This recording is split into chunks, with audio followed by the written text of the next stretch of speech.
This is a sales geek academia to business translation production. Okay, so every sales leader I know grapples with this. It's almost a foundational question, isn't it? Are your best salespeople just born that way?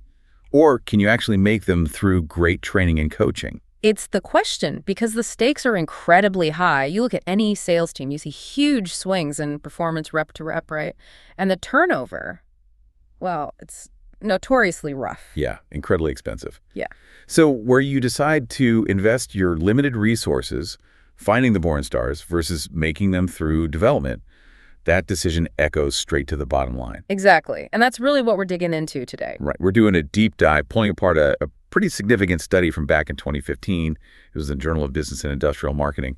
They looked at almost 300 salespeople. Yeah. The goal was basically to figure out where companies should strategically put their money and effort if they want salespeople who are not just performing now, but are satisfied and stick around for the long haul, crack that retention guard. Okay, so how did they approach it? They used a statistical technique called latent profile analysis, LPA for short. Fancy name, but it basically just groups people together based on patterns in their characteristics. And what jumped out? Well, this is the kicker. They found two very distinct groups of successful salespeople.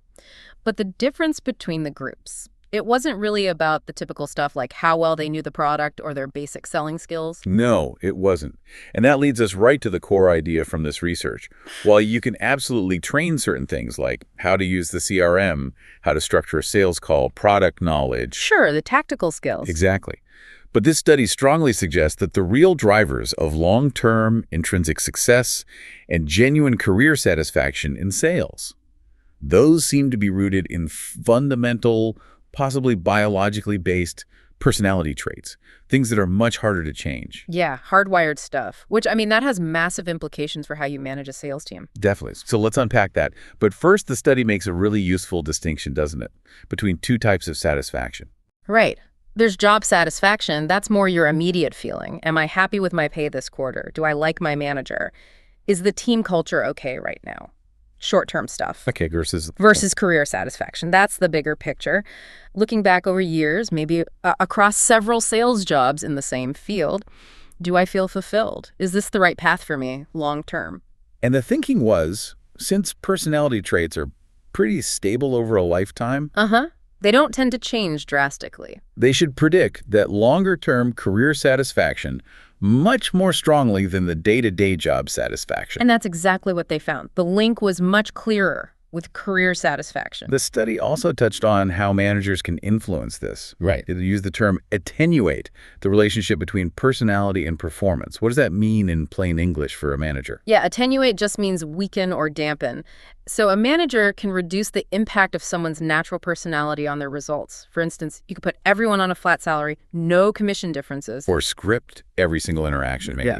Exactly. Very rigid processes, tight controls. You limit the space for their natural disposition to, come through and how they work. Sounds like a way to maybe reduce some performance ups and downs in the short term. It might.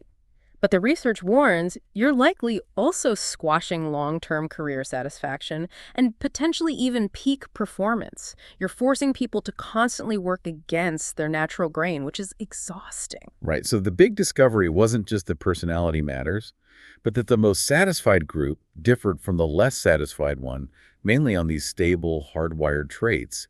And that difference was sharpest for career satisfaction. Precisely. The trainable skills. Much less difference between the groups there. Okay, so let's get into the biology then. The study highlights three key traits with, pretty deep roots: biological, neurological, maybe even evolutionary. These are the ones that seem to give salespeople an edge, an adaptive value for surviving and thriving in that high-pressure sales world. Yeah, the core born traits, if you will. Let's start with number one, emotional stability. This feels huge, given how much rejection is built into sales. It really is foundational. Think of it as resilience. It's the flip side of neuroticism. It's that innate ability to stay relatively calm, to not get completely derailed by stress or setbacks. And we're not just talking about someone acting cool under pressure. No, it's deeper. It relates to how your nervous system actually responds to stress. People lower on emotional stability tend to have more intense physiological stress reactions. Like studies show higher baseline cortisol, the stress hormone. They just feel stress more acutely. So for the sales leader listening, That rep who seems genuinely crushed after losing a deal or totally burned out after a tough quarter, are we saying that might be less about their coping skills and more about their fundamental wiring? That's what the research suggests. Yes, companies spend a fortune on stress management workshops, resilience training. Mindfulness apps, yoga sessions. Yeah, right. And those things might offer some temporary relief, some coping tools. But if someone's fundamental emotional stability is low, you're essentially asking them to fight their own biology day in, day out, just to stay afloat in a high-stress role. That's a tough ask for long-term career satisfaction. Okay, that's a sobering thought. What's the second key hardwired trait? Optimism, which we could probably call the bounce-back factor. How does that link biologically? Well, it's tied strongly to how people explain failures to themselves, what psychologists call attribution style. When an optimist fails, say, loses a big account, they tend to attribute it to something specific, temporary or external, or maybe a strategy they can change, like, I didn't prepare enough for that objection, or the competitor just launched a new feature I wasn't ready for, or I need a better approach next time. So they see it as something they can influence or learn from. Exactly. The failure isn't about them being fundamentally flawed. The solution is internal. I can try harder. I can change my strategy. Whereas a pessimist often defaults to internal, stable, and global explanations. I'm just not good at this. This always happens to me. Selling this product is impossible. They internalize the failure itself. which makes it really hard to bounce back and try again with enthusiasm. Extremely hard. And the study points out, even with things like learn optimism training, which tries to consciously shift, that attribution-style managers often find it's a constant draining effort to keep a fundamentally pessimistic person motivated and satisfied over the long run, especially after setbacks. It just takes a lot more managerial energy. Okay, emotional stability, optimism. Crucial, hard to train. We need to talk about the third one, extraversion, and then get really practical about what managers should do with this info. But first, we pause to remind you to like, share, and subscribe to this channel. Okay, we're back. We were just digging into the core born traits identified by the research. We've covered emotional stability and optimism. The third one is extraversion. Right. And this one probably feels pretty intuitive for sales, doesn't it? Yeah, sales talking to people seems obvious. But what's the deeper biological angle here? Well, it's linked to how much external stimulation someone needs to feel switched on or energized. Extroverts tend to have lower baseline cortical arousal, basically. Their brain's natural hum is quieter, so they actively seek out external excitement. So things like competitions, recognition, hitting targets, the buzz of a busy sales floor, that actually feeds them. Exactly. It provides the stimulation they naturally crave. The high-energy, competitive, goal-driven environment of personal selling often fits their neurological needs really well. It's energizing for them, not necessarily draining. So what about introverts then? Can they succeed in sales? Of course. But the strategy for managing and training them is different, and that highlights the hardwired nature of the trait. You don't train an introvert to become an extrovert. Right, that sounds impossible. Pretty much. Instead, as the study implies, you focus on compensating tactics. You teach them to leverage their natural strength. Maybe deep listening skills, thoughtful question asking, thorough preparation. And you help them structure their work to manage their energy, like scheduling quiet time for focused work away from the constant interaction. So you're training around the trait, not trying to change the trait itself. Precisely. It underscores that these core dispositional things are pretty fixed. Okay, that distinction is really important. Now let's flip the coin.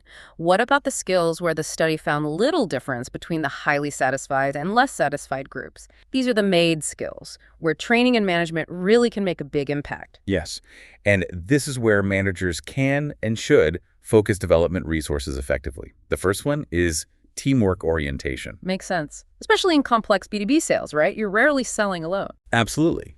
You've got sales teams, account managers, technical support, solution architects, all working together. And teamwork is heavily influenced by observable behaviors, clear expectations, shared goals, how the team is structured. Things managers can directly control and incentivize? Exactly. You can monitor it, coach it, set norms. It's highly amenable to managerial intervention. What's next on the made list? Customer service orientation. The fundamental focus on understanding and meeting customer needs. Which sounds like Sales 101. Isn't everyone supposed to have that? Well, yes, it's axiomatic. It's crucial for getting good reviews for long-term success. But the point is, it's not seen as deeply biologically driven like emotional stability. It's a set of behaviors and attitudes that can be coached, trained, and reinforced, especially if your compensation and performance management systems clearly reward good customer focus and retention. So if someone isn't customer focused, that's a coaching issue, not necessarily a fundamental personality mismatch for a sales career. That's the implication, yes. It's more about skill and process. Okay. And the third malleable trait. Work drive. Defined here as the drive to pursue specific work-related goals. Basically, effort and goal pursuit. Also seems vital for sales. Totally. Especially because in many sales roles, the link between effort and reward-like commissions is very direct and clear. Because of that clear link, managers have a lot of levers to pull. How so? Well, the level of effort someone puts in could be significantly influenced by the environment you create. Is the compensation plan motivating? Are the goals clear and achievable? Is the support structure effective? You can directly impact how much work drive is actually displayed. Right. So we can coach teamwork, customer focus, and influence effort levels quite effectively. But trying to coach someone to be fundamentally more resilient or optimistic, that's where we hit the biological wall. That seems to be the core message. You're fighting an uphill battle against their disposition on those core traits. Okay, let's translate this directly. For the sales leader listening, maybe struggling with turnover, maybe with a tight budget, what's the big strategic takeaway here? If your primary goal is long-term retention, getting people who will find genuine, sustained career satisfaction in sales, the data suggests you get a better return on investment by focusing heavily on selection for those core dispositional traits: emotional stability, optimism, extraversion. More so than trying to train those traits into people who lack them. Yes, training is crucial, but it should be focused on the made skills or on providing compensating tactics for those who already have the right underlying disposition. When budgets are tight, refine your selection process first. Put the money into finding the right raw material, essentially. That's a good way to put it. Find people with the right disposition for the demands of a sales career. Then train them on the specifics of the job, the product, the process. Don't spend as much trying to fundamentally rewire their emotional responses to stress and rejection. But hang on, isn't there a risk here? If we only select for these perfect sales personalities, aren't we potentially screening out really smart, capable people who just happen to be more introverted or maybe more cautious and analytical? That's a really important point. And the research isn't saying don't hire these people. It's saying be strategic about where you deploy them. If you have someone with great analytical skills, but maybe lower natural optimism or resilience, don't put them on the front lines doing high-volume cold outreach where they'll burn out fast. Okay, so it's about matching the role to the real person, not trying to force the person into a one-size-fits-all sales role. Exactly. It's about strategically de-risking roles for certain personality types. This is where it gets really practical. Give us some concrete examples. How do you de-risk a role for someone, say, less optimistic or less extroverted? You play to their strengths. Their potential caution or critical thinking can be a huge asset. Instead of cold calling, maybe they're analyzing competitor strategies, finding weaknesses, or doing deep dive audits of existing accounts to identify risks or opportunities. Or maybe writing complex proposals. Perfect example. Tasks that require concentration, critical assessment, anticipating objections. You leverage their analytical skills instead of constantly exposing them to the high rejection, high energy demands they might find draining. Okay, that makes sense. What about someone who struggles more with emotional stability? The person who gets easily stressed? Again, match the role. Find tasks with lower inherent stress levels, maybe internal support roles, data analysis, or roles managing existing stable client relationships rather than constantly hunting new unpredictable business. Or, crucially, find roles that offer more flexibility. Flexibility how? Flexible scheduling, more autonomy, the ability to take discretionary downtime before stress hits a crisis point. If they can manage their own energy levels and proactively step back when needed, you can still leverage their skills without demanding an emotional bandwidth they just don't possess naturally. So it's about being smarter in role design and deployment, not just selection. Absolutely. Selection first for the core traits needed for frontline high-pressure roles. But then, strategic deployment and role shaping for everyone else based on their unique dispositional makeup. Stop fighting biology. Start leveraging it. Okay, let's try and wrap this up with some clear action items.